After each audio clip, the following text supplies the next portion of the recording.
mid ka mid ah dagaaladii ugu cuslaa uguna khasaaraha badnaa ayaa maanta ka dhacay degmada Awdhigle ee gobolka Shabeellada Hoose wuxuuna dagaalka ku bilowday qaraxyo qaar gawaari lagu raray khasaaraha ugu badan wuxuu gaaray al-shabaab oo weerarka ku qaaday Awdhigle oo maalmo ka hor awood looga saaray sidoo kale waxaa jira dhimasho iyo dhaawac gaaray askar ka tirsan militariga Soomaaliya iyo sidoo kale Gacal Cabdulle oo ahaa wariye ka tirsan idaacadda ciidamada qalabka sida ee Soomaaliya ayaa xogta ku heshay in al-shabaab ay dagaalka iyo qaraxyada daqiiqada ka hor ay direen nin oday ah oo gaaray halka ay joogaan askarta xoogga dalka ee Awdhigle ninka odayga ah ayaana askarta ka dalbaday in loo geeyo taliyaha ciidanka lugta Generaal Odawa balse mar la damcay in la baaro ayuu diiday rasaas lagu furay kadibna wuu qarxay oo waxaa lagu warramayaa in waxyaabaha qarxa horay ay ugu sii xirnaayeen intaas kadib waxaa goobta lagu weeraray ilaa 6 gaari oo qaraxyo ku rarnaayeen iyo sidoo kale xubno dagaal toos ah ku qaaday al-shabaab waxaa halkaasi looga dilay in ka badan 50 xubnood oo dagaalamayaashoodii ahaa sida aan xogta ku helayno iyadoona sidoo kale ay jiraan in ka badan 10 kale oo nolol lagu qabtay mid ka mid ah gawaarida qaraxyada ee al-shabaab ayaana gaaray xerada halka inta kale sida wararka aan ku xaqiijinay ay sheegayaan in banaanka xerada ciidanka militariga lagu qarxiyay gawaaridooda maamulka gobolka oo aan la xiriirnay waa kan Shabeellada Hoose waxay noo sheegeen in haatan ay xaaladdu tahay mid degan isla markaana aysan jirin wax burbur ah oo gaaray buundada degmada Awdhigle dhanka al-shabaab waxay sheegteen in ay la wareegeen degmada Awdhigle kuna dileen askar badan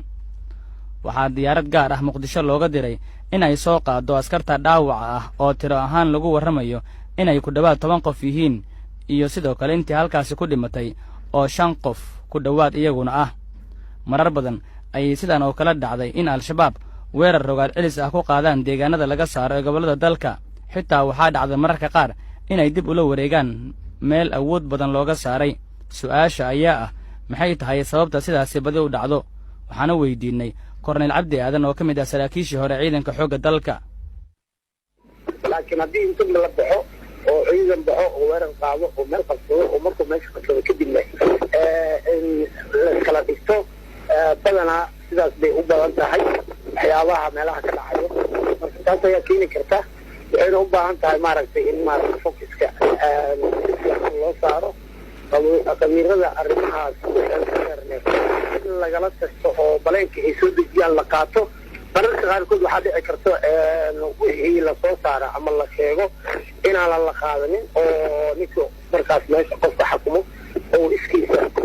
oo kale soo baxay oo ka isticmaalo ama ciidamadu inay iska kala tagaan oo magaalooyinka iyo soo laabtaan marka waxyaabahaas baa u baahan waalis magaca